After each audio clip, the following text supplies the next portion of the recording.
ہم لوگوں سے جو میری طرح کے گنہگار دنیادار لوگ ہیں، ہم سے نافرمانی ہوتی رہتی ہے اللہ تعالیٰ کی، ہم سے صغیرہ و کبیرہ گناہ ہوتے رہتی ہیں. اکثر اوقات وہ نادانستہ ہوتے ہیں، ہم لا علمی میں گناہ کر ڈالتے ہیں. بعض اوقات وہ دانستہ بھی ہوتے ہیں. کچھ پلانڈ مسٹیکس ہم کرتے ہیں، کچھ انوسنٹ مسٹیکس کرتے ہیں.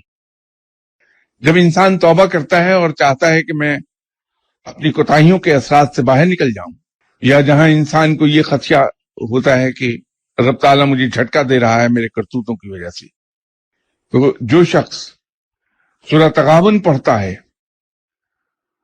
ہر روز عشاء کے بعد، الحمدللہ اس پر سے وہ اثرات ختم ہو جاتی ہیں.